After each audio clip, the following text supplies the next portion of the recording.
My name is Scott Jr. I am the executive producer for Dune Awakening. What is Funcom doing with Dune Awakening to kind of make it a Funcom game in the Dune universe? Yeah, I think our main goal is to bring this IP, which is beloved and explored in lots of different media, to video games in this perspective for the first time. So this is the first game where you will actually be on Arrakis, walking around as a person, right? So you had Dune 2, you're controlling armies and an RTS. But on Dune Awakening, you will be basically going through Paul's journey. You're not Paul, right? But the similar journey that he took in the first book, crashing in an ornithopter and having to figure out how to survive on Arrakis, the most dangerous planet in the universe. From the presentation that we got, one of the key changes here is that this is an alt history of Dune, yes? Correct, yeah. And it supposes a future, a timeline of Arrakis where Paul was never born. And can you go into a little bit deeper detail on that? At the start of the project, we wanted to make a game where the player can control their destiny in a way, and we wanted to shape the narrative so that their Arrakis is a bit different from what the world or what you've ever seen in media, the media portrayals of it. Traditionally, the Harkonnens are either in charge or the Atreides are in charge. So we wanted to set the stage in a way where both are in charge so that we could really leverage the politics of Dune. And also, if the game takes place in the time period that's most familiar, right, which is the first couple books, and Paul is there, he's such a great attraction and magnet that people would want to follow Paul or be Paul or fight against Paul. So we needed to remove this Messiah figure from the game so that it gave more agency to the player and that they could have their own journey and explore this world without the gravity of Paul being there. So that's the main inspiration. And we wanted it to be a massive survival game with lots and lots of players. So the player journey was important, and I think that kind of sums it up. Is it's hard to have this huge multiplayer game with lots of people when the Messiah is there walking around at the same time as you. So we needed an alternate timeline, and it works really well because in the IP, Paul talks about all these divergences and these paths that he sees, and this is one of those paths that we're using the alt timeline, but it is lore accurate in a way. And we worked with the Herbert Estate and we worked with Legendary on the story to make sure that we're adhering to the IP and leveraging it to the best for the game. And that makes for an interesting situation where you have these grandiose movies that are happening right now. Dune is kind of at the forefront of sci-fi thought right now, with the first and second movie having come out. And what has it been like working with the restrictions, the foundations, and the basically the parameters set by both Legendary and the Herbert Estate? Yeah, it's got benefits and constrictions. I don't want to say negatives because that's tilting it too far in one direction. But when you're working with an IP, and we made this choice pretty early in the project, is we wanted to be as accurate to the IP as we could. And that puts certain restrictions, whether it's we wanted to bring shooting into the genre, right? And expand on Conan Exiles by having a third-person shooter mechanics. But Dune puts some limitations there. You can't have ballistics. You can't have gunpowder and explosions and high-velocity bullets in the game. So we had to make some tweaks, and we're using darts instead, because they travel at a lower velocity, and then they can interact with the shield in the right way. So it's things like that, right? And it's allowed us to come up with some very creative solutions, and also allowed us to be more unique than we would have been if we weren't working with the constraints of an IP. And speaking of Conan Exiles, were there any lessons learned from Conan Exiles that the team felt like they didn't have a chance to explore with Conan Exiles that they are taking to Dune Awakening? Yeah, so this will be the biggest project we've ever worked on. And Conan Exiles is the most successful project we've worked on, but we made that game in around 13 months, and that's very quick. And when you work on a game that quickly, you have to make some very quick decisions, and you're not able to iterate. and polish some stuff. So this is all the way back from like the tech stack and what we worked on with Exiles, and it led to us having some pretty rocky like launch around there, and our release on the consoles, things didn't perform as well as we'd hoped. So with Dune, we put a lot more emphasis on technical stability, long-term testing. We will, by the time we have launched, we will be in beta for longer than the entire development cycle of Conan Exiles when it first launched. So getting a lot more player feedback, and that's one of the big things I wanted us to focus on, is have this game in a beta sequence for at least a year, getting both the team ready to work on like a live service game, but also making sure that we're polishing out some of the friction and stuff that we had in early Conan Exiles, where it was difficult to get into the game for certain people, and we wanted to make the survival genre more approachable, and have a more refined UX than what we were doing on Conan Exiles. And Dune is like, it's a violent universe, but it's also an extremely political universe. Yeah. And that was one of the cornerstones we saw in today's presentation, is that it's not just about building and shooting and scavenging. There's a certain point at which you'll be joining guilds, working with factions, and trying to outmaneuver other players in this universe. And can you speak to like the nature of building the political element and making it work in this game?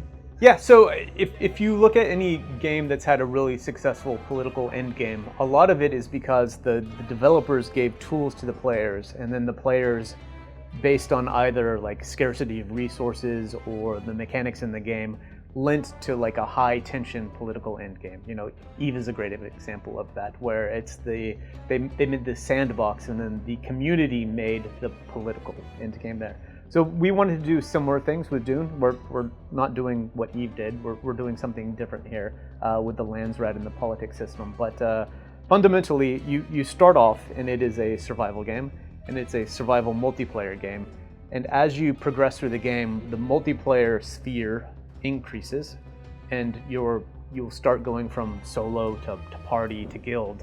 And then as you're getting into this guild phase, you'll start interacting with the other guilds. You'll pledge allegiance to a faction, and then you'll start vying for control over the Landsrat system with your faction. And we're putting the tools there and the scarcity of resources in some way to drive the sort of hostility between the Harkonnen and the Atreides and additional factions that we'll add post-launch. This is a universe that's just chock full of factions. You've got the Harkonnen and the Atreides, of course.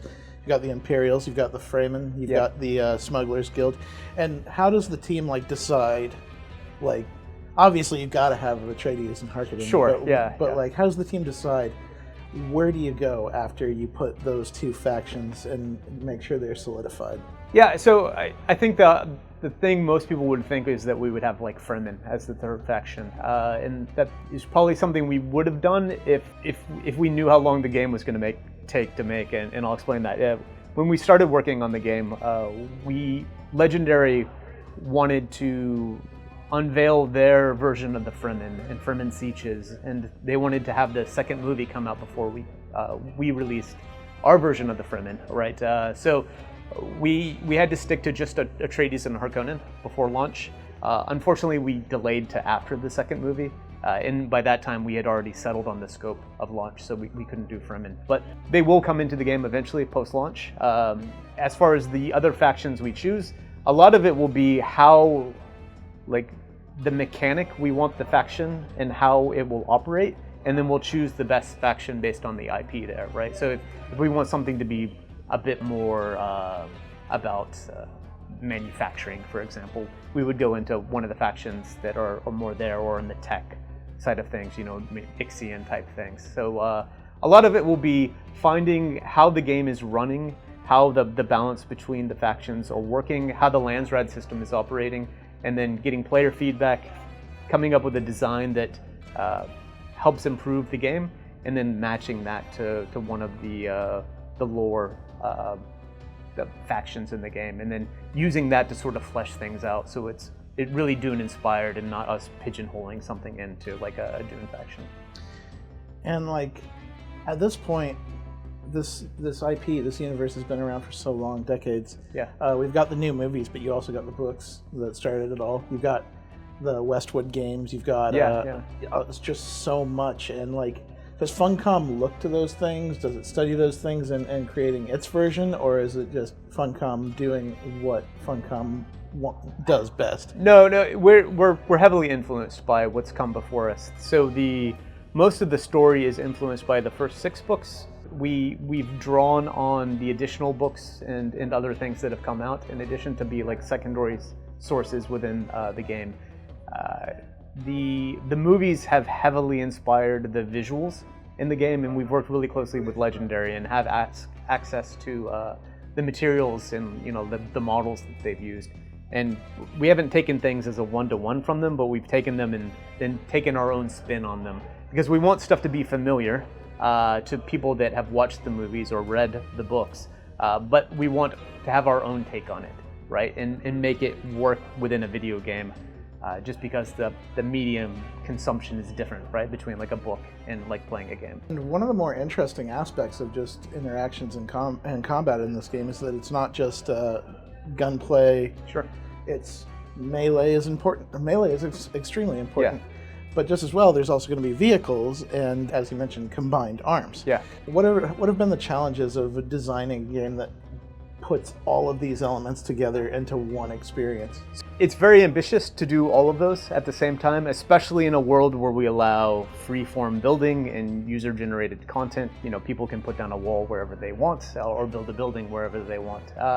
So the main focus, I would say, has been nailing the shooting first, or the primary focus. We wanted to make sure shooting felt good. And then we brought in melee and shields. And the main driver there was to make a unique shielding system that is true to the IP, but is different from what people have seen in games before.